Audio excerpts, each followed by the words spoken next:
Hey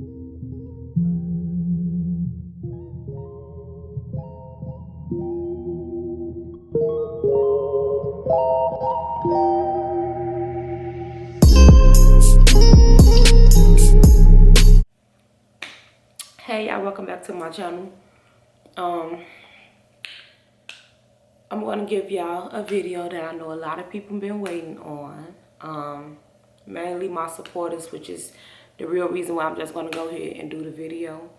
I do feel like it's a big part of my life, which is another reason why I said I was gonna put the video out. I just didn't know when I would be ready to. But this video is basically going to be about the time I got shot. This is still a very emotional topic for me, even though it did happen 3 years ago. It's still very, like, I don't know, like when I think about it, it still seems fresh, or it really don't seem like it was 3 years ago. But yeah, it has been. It'll make 3 years in October. It'll make 3 years. But before I start, I do want to tell y'all I might do get emotional during the video. If I do, I'm okay. Don't pay me no mind. It's just I always like probably answer questions or comments or commenting on the situation, but I never really sat and really just relive the whole thing, like besides when it first happened or whatever. And then another reason why I didn't want to talk about it on the internet, because the internet can be so mean, judgmental. People sit behind the computers or phones or whatever and say whatever they want to say, because of course they don't know these people, which is another reason why I just didn't even want to bring it to the internet, because I don't have time for that.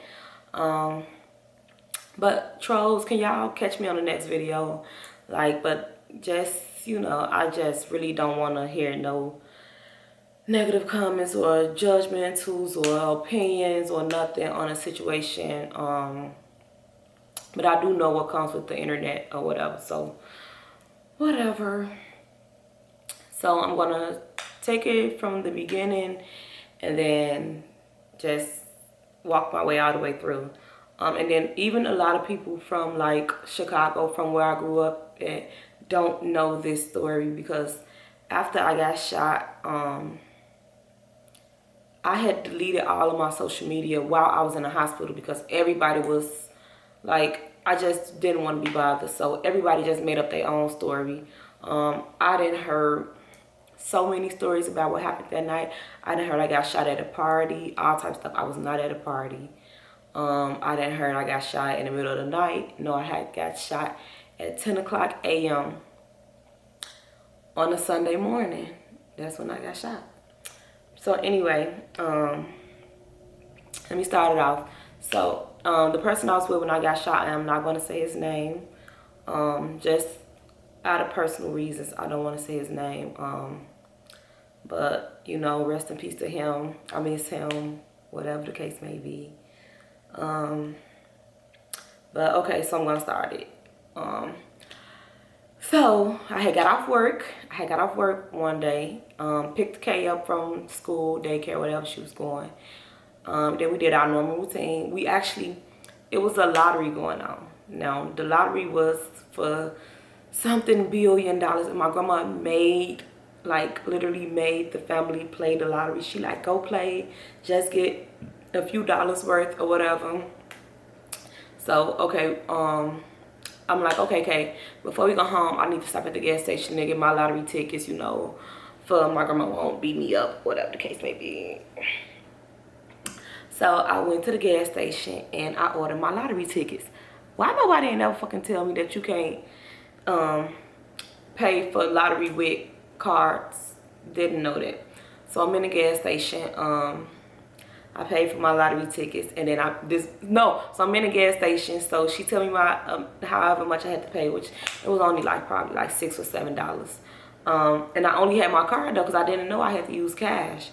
So this boy was trying to talk to me while I was going to the gas station. I'm like, no, I don't talk to people. I got my daughter. I don't know you. Like, no, just leave me alone. So you know me, I'm ignoring him. I'm not paying him no attention.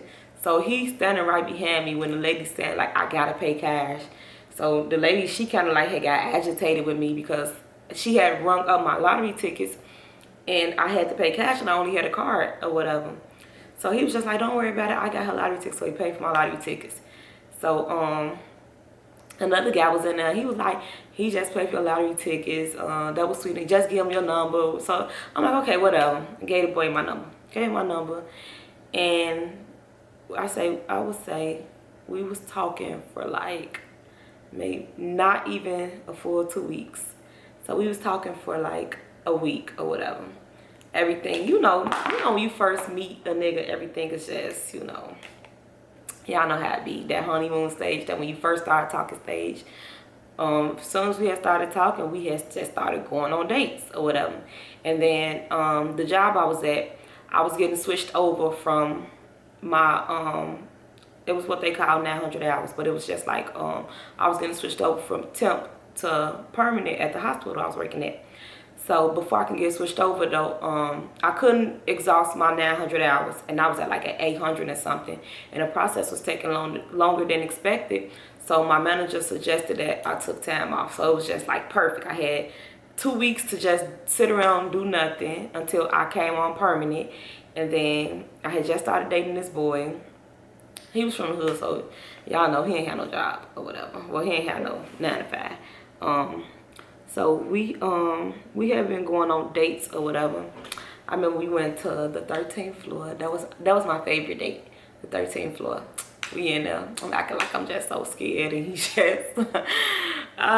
So anyway, we went to the 13th floor that day. We went out to eat. It was just like every day we would just like meet up and just do something, go out. We talked all day. And we wasn't texting. Like, we would meet up and just like, talk, go out, whatever the case may be. And then that's my new saying, in case y'all haven't noticed, whatever the case may be. But we so everything was just going good. So I remember it was October the 27th. It was my cousin's birthday, and we had a little party or whatever for my cousin's little costume party, and he had went to a club or whatever.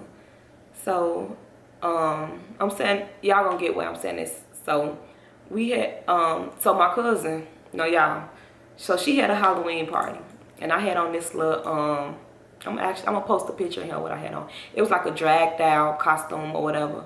I forgot what was the name of it, but I'm gonna post it if I can find a picture. I think I should be able to find a picture. But I had that on, and my cousin party literally didn't end till like literally like 8 o'clock in the morning. Like, we was out all night. So long story short, sun had came up, and we still wasn't tired. So, he was just coming from the club. He was out with his homies or whatever. So like, what you doing or whatever? So I'm like, I want to go to breakfast. So he's like, okay. So we stopped at his mama's house, stayed over there for a little minute, talked to his little brother. I met his mama, and we was finna leave out for breakfast. It was like 10 o'clock in the morning. I remember the morning like it was yesterday. I was talking to his mom. We was cracking jokes on him because he was asking me to take his picture. And I was just like, boy, like, bro, like, first of all, you've been out all night. We hadn't had no sleep. Still looking like yesterday. I had on this little costume with some fishnet tights on. And so we finna go to breakfast, so we leaving out. And as we leaving out, we get in the car, and his he had his head down, and he was putting the song on his phone. He was playing the song or whatever, so he was changing the song. So I always been like, I'm from Chicago, so if y'all from Chicago, we always the type to, look around. Like, of course, everybody lack or whatever the case may be, but we always was taught to, like, watch the mirrors, watch who about the man. But it's 10 o'clock in the morning on a Sunday morning. We leaving out, and he changing the music on his phone.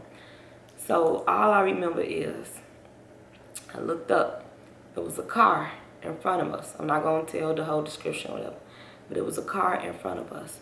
And I'm like, baby, who is this car? Because we still in our park or whatever, because we had been in his mom's house. So we still in our park, just started the car up. and he turned the music, like he putting the music, connecting the music to the car. And I'm like, who this car? By the time he looked up, and I'm staring at the car, a boy opened up the back door. He had an AK-47, and he looked me dead in my eyes. He looked me dead in my face, and I screamed the boy's name, and he had threw the car in reverse. He threw the car in reverse. They shot the car up. My first instance was, I know these bullets finna come through the car, and I know they finna come straight through the windshield. I gotta get out this car. So I opened the car door and I jumped out the car. So I jumped out the car. As he was reversing, I jumped out the car. And I remember he crashed. As soon as he reversed, he crashed into a gate. Like, I can't really explain it, but I guess he reversed and he turned the wheel right. When he turned the wheel right, he reversed, he hit the gate. And I remember running, and I'm running, and I'm like, you know, I'm running, and I'm running, and I'm falling, and I'm steady trying to figure out, like, why am I falling? Like, but my adrenaline just going so fast. I'm trying to get out of Dodge. I'm trying to get out these boys' ways. But, like, after I feel like the third time, I remember just like, okay, I don't know what's going on. I don't know what's wrong, but just lay down.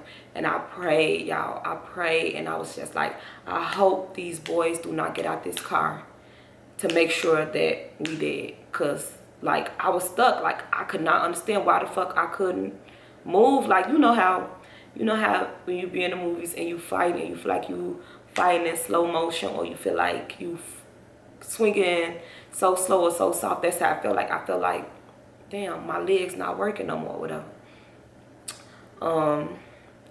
So, and I swear to God, y'all, being from Chicago, I done been in a million shootouts. That was like one of the longest I felt like they wasn't gonna never stop. I feel like this nightmare was not gonna never end. Like, I feel like it was just like I was just like, how many bullets do y'all got? So I remember his family, because it was right in front of his mama's house. And I remember his family coming out, and I was just screaming like, can somebody help me? Somebody help me. And his stepdaddy had picked me up, carried me in the house, and I'm laying on the floor, and I'm just like, I'm laying on the floor, and I just hear him screaming. I hear him screaming. I hear the mama come in. She's screaming. She like, I'm finna lose my baby. And I'm like, what? Like, because I don't know, it just all happened so fast. And she like, I'm finna lose my baby. And I hear the little brother like, you know, okay, hold on. So the police had came in the house, and he was asking me like, was I okay? I'm like, yeah, my leg just hurt. Cause I'm thinking like I scraped my leg, or, you know, I popped it out. I'm not knowing what's wrong. So he take my leg, and he was like on his radio, I got a female in her 20s, 3 gunshot wounds to the leg. What? When I heard that, I just lost it. I was like, 3 gunshot wounds, well?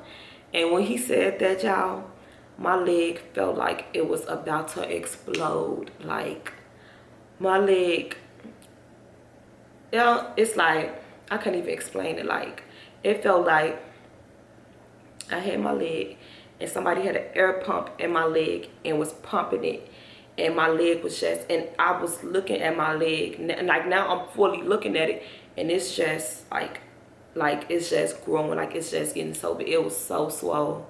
I'm gonna show y'all my leg, but I'm gonna show y'all at the end. So I'm like, call my mama. Can somebody please call my mama?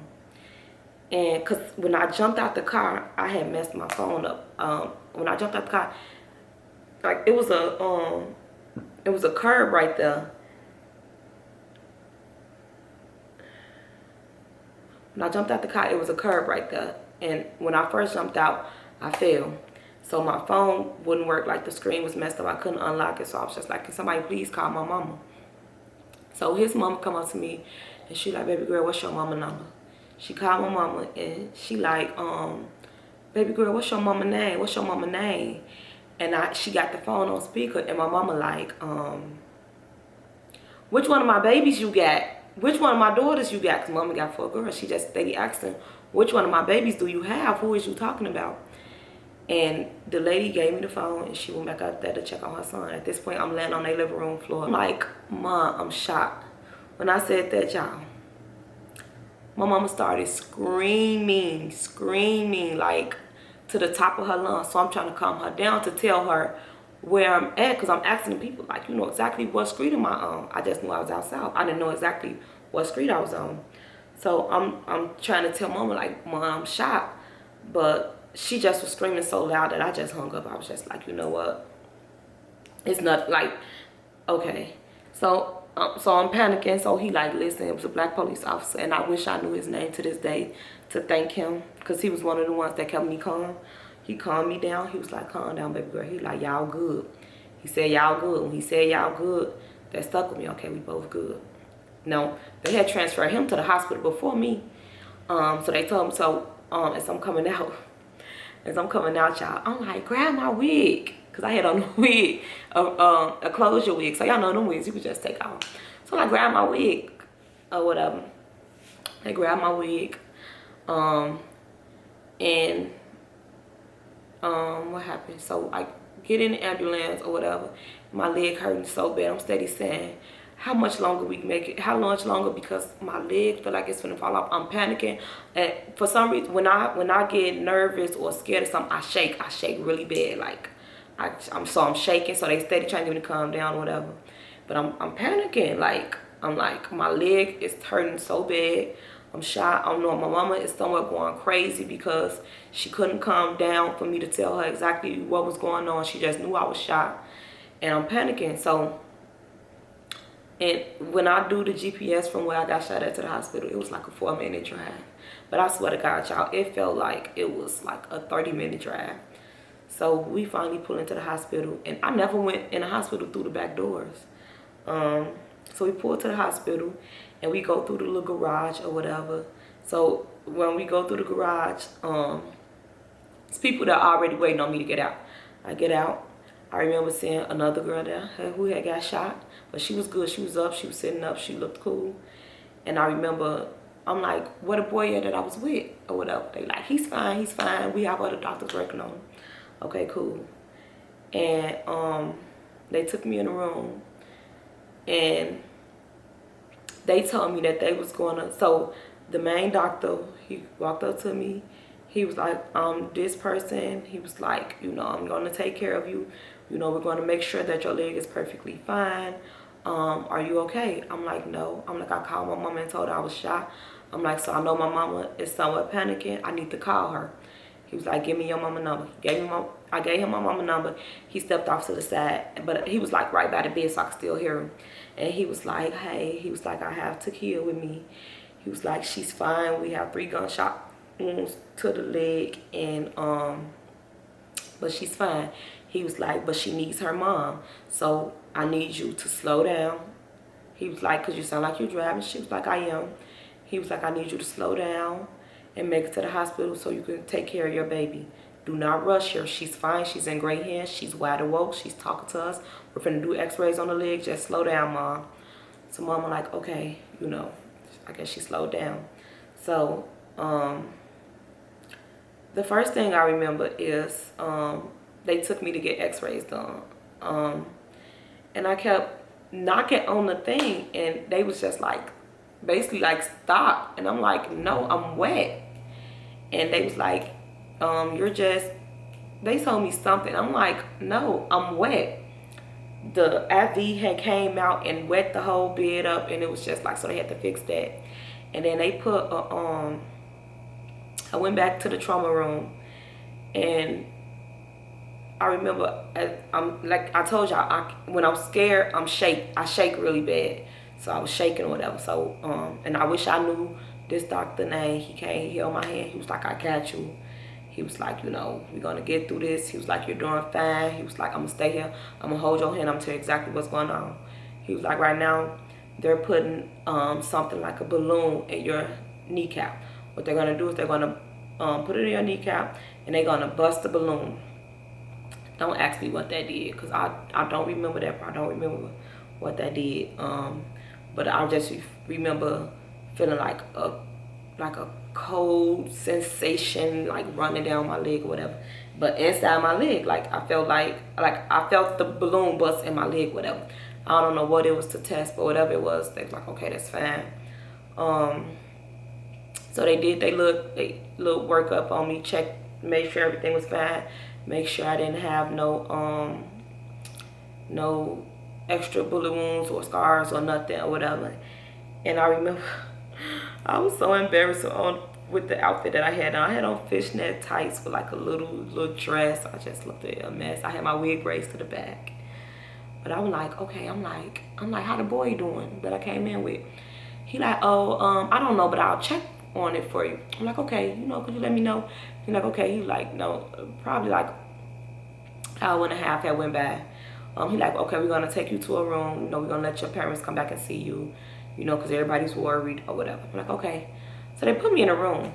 I don't know if they forgot they put me in a room, but the hospital I was in, it was like glass doors. So I was able to see like everybody walking past. So I couldn't get up and I couldn't call nobody. I didn't have a phone.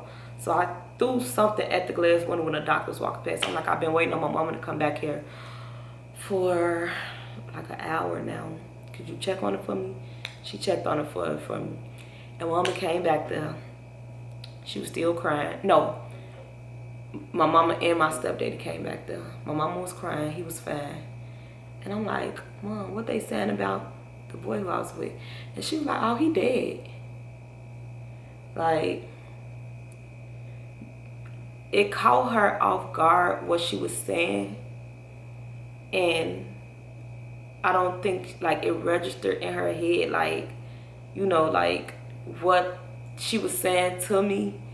And when she said it, like, it just, like, it was just like a feeling that I cannot describe. It's like, me and him had only known each other for 2 weeks, and it was just like, it hit me like I had known him forever.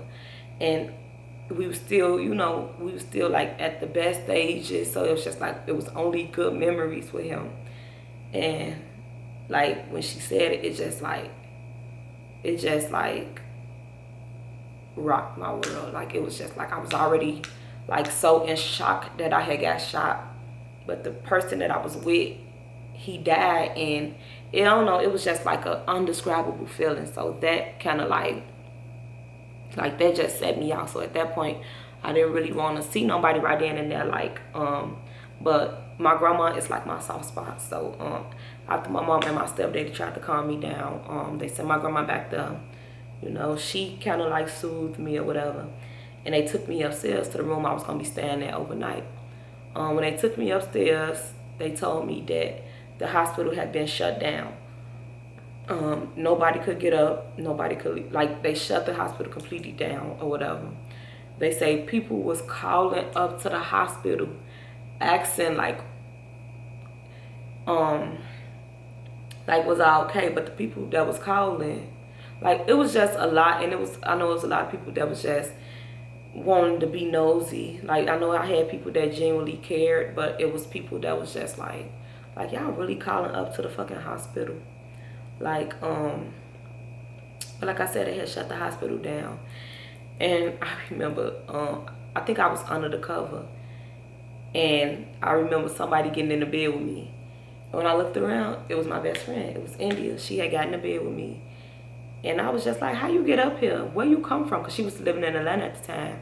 And she was just like, she had just got off her flight. And she was pregnant with Willow. She ended up having Willow 2 days later. But anyway, she got in the bed with me. So, you know, it was her.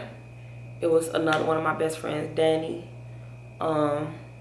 Kaya, my little sister, she had came upstairs with me.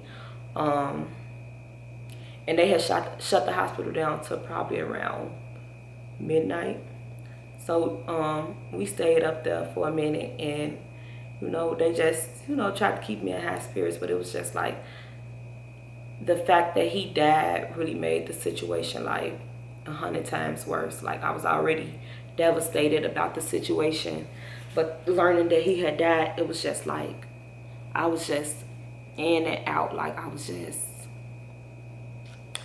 like, I would be fine for like 5 minutes, and then I would be fine for like 5 minutes, and then it would just like hit me like it would just be like flashbacks, like, damn, this really happened. Like, this is really happening. This boy really just, and it was so crazy because we had only been knowing each other for 2 weeks, but it was just like we had got so comfortable around each other. We had all type of videos and pictures and memories and all type of stuff like that or whatever.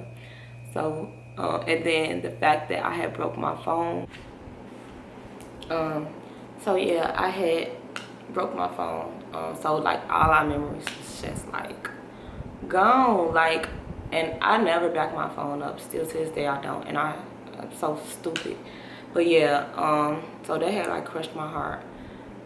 But anyway, back to the story. So they stayed up to the hospital.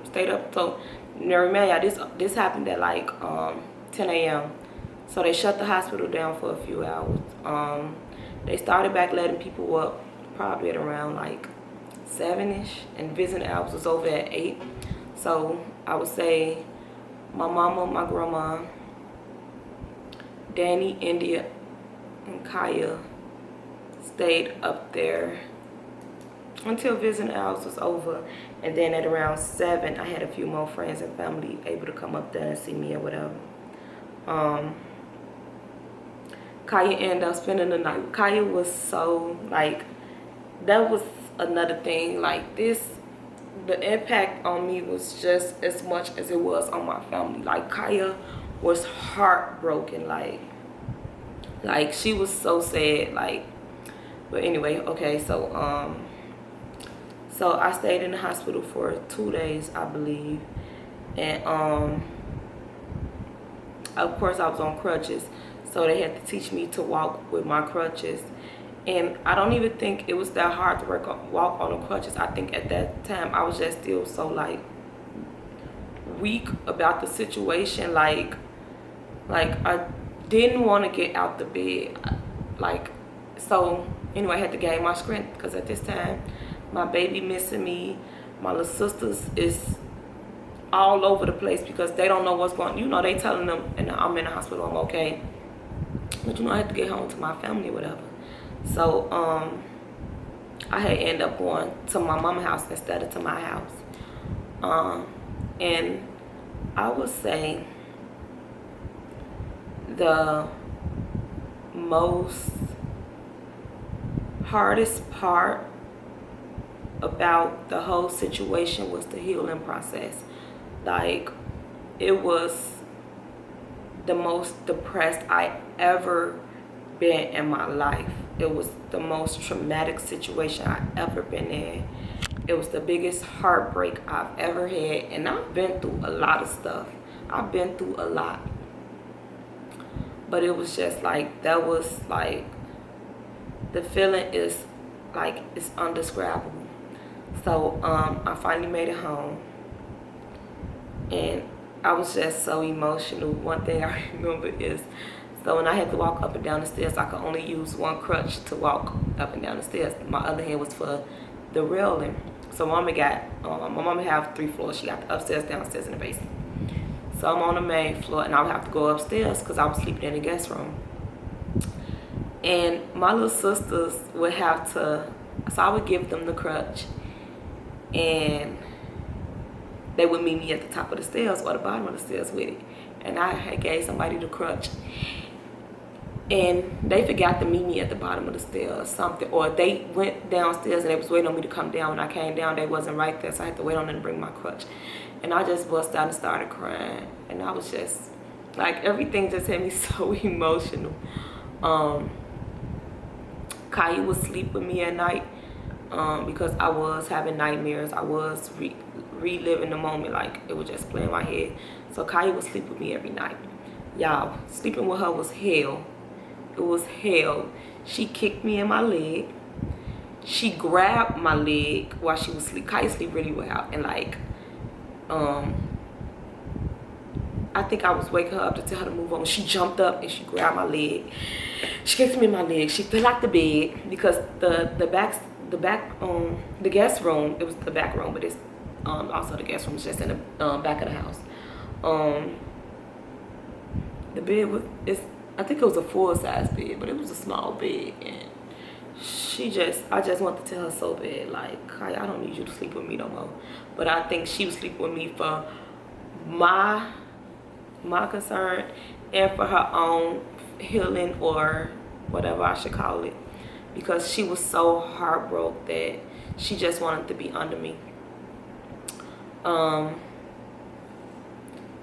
And remember I told y'all I was switching over to permanent.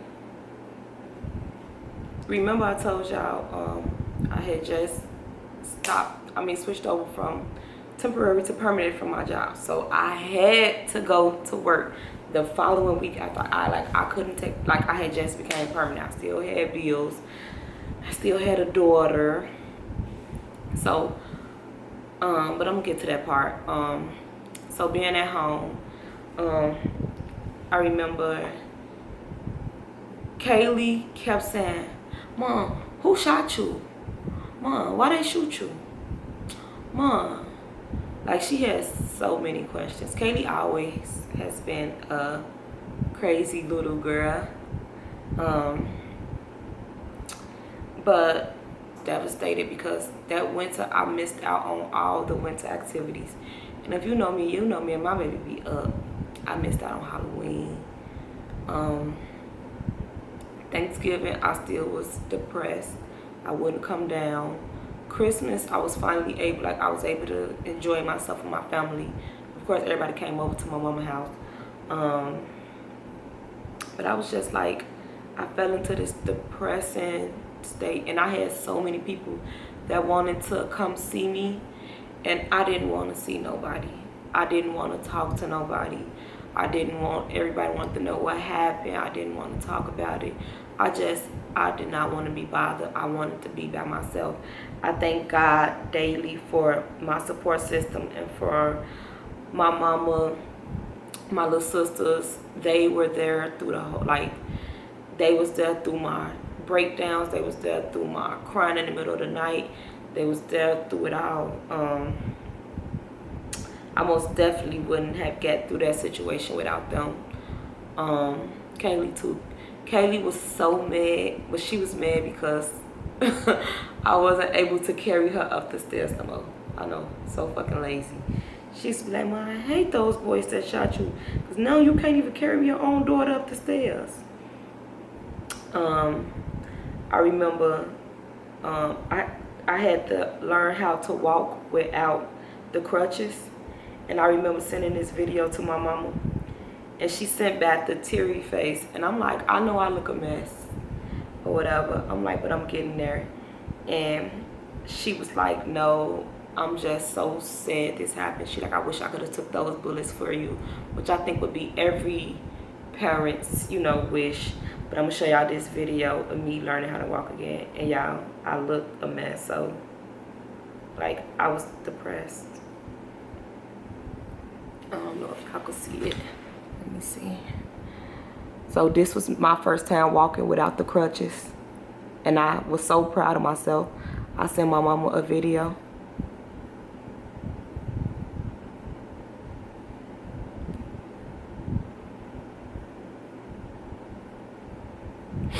But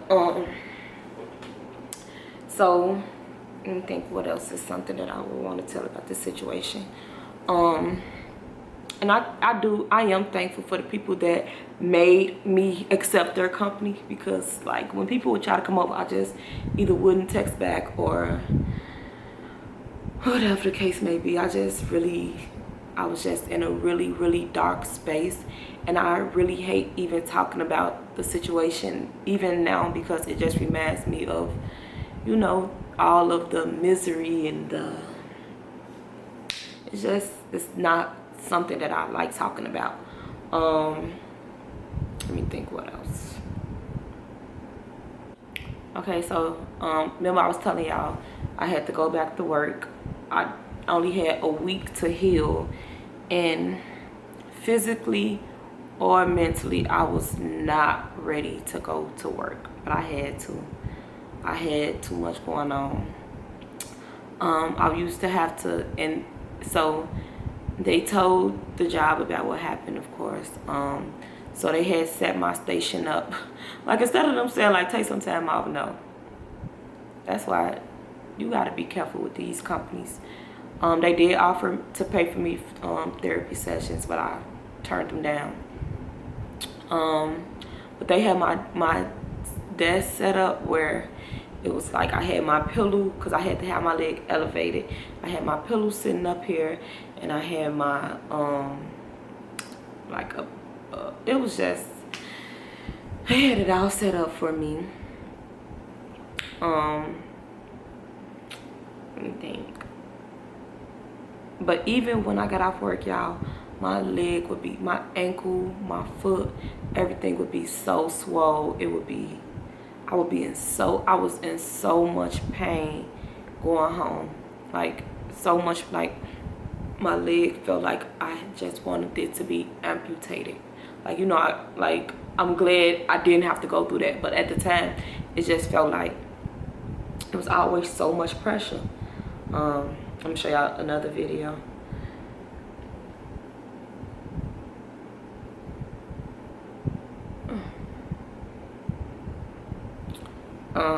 That's a few weeks after it happened. After I was able to, like, get it wet and get in the tub, whatever, because I had to take showers and, like, not get my leg wet the first time. I cried every time I had a doctor's appointment because they took me back to the same hospital that we was at. And it was just, I always brought back so many emotions. I cried every time the detective called, and they always was calling, and it was still the same story, which is the honest to God truth. Like, if I was to see the boy today, I wouldn't know who he is. I had certain features that I knew, but I wouldn't know who he was. If they had him in the lineup, I wouldn't know. So eventually they just stopped calling. I did call. That was my first time meeting his mama. We met for a few minutes. I called her and checked on her, and she was just asking, you know, how was I? You know, of course she was heartbroken. So I think I called and checked on her probably like a week after the incident, and I never talked to her again, and I wish her well, and I'm still praying for her and her family. What else? I didn't go to the funeral. I didn't go because, first of all, I was on crutches. Secondly, I didn't want to get out of bed. I was depressed. I was sad. I just couldn't take it. Thirdly, I knew a lot of people wanted to see, like, who I was, or, you know, I didn't have the strength to deal with it, you know, at that time. I don't regret not going, though. He knew my heart. And yeah, that's what happened to me when I got shot. And like I said, I've been in a lot of shootouts in Chicago. Like, being from Chicago, like, you go through that a lot. But nobody ever think it's going to be them. Like, I never thought it would be me.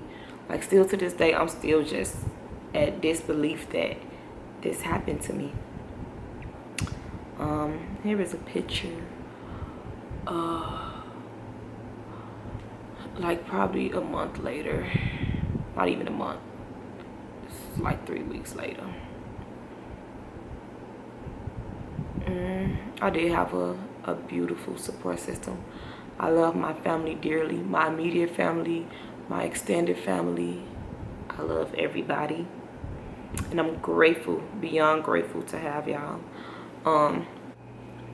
So I stayed at my mama's house for like 2 or 3 weeks, and I had to go. It was getting on my damn nerves. I think I just really wanted to be, I had made it where I just really wanted to be alone. But yeah, I couldn't even drive yet, but I was just like, I got up and I drove my ass home with my left foot. But I'm gonna show you how my scars.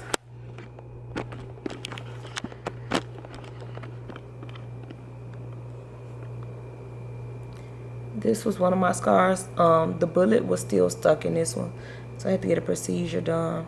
This right here, to get the bullet took out because it had started bothering me. Almost a year later, actually, because I just didn't want them to touch it at all. I still, one of my nerves is messed up in my big toe, so I can only move it down. I can't move it up. I was supposed to have a surgery that was supposed to fix it, but why do I need to move my big toe up? Like, it wasn't worth it to me. So I never got the surgery. I wouldn't wish that feeling on my worst enemy. And I hate that I had to go through it, but I did. It made me move different. I'm more on it. I'm more cautious because it really did something to my family. It really, like, they be so paranoid, especially my mama. My mama is always paranoid. I'm paranoid. I don't think I'm as paranoid as her, but I am paranoid.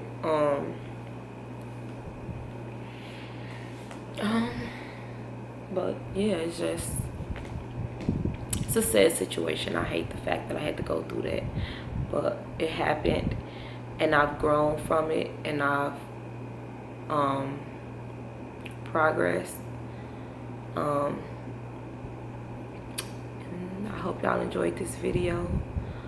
And yeah, like, comment, and subscribe for more videos.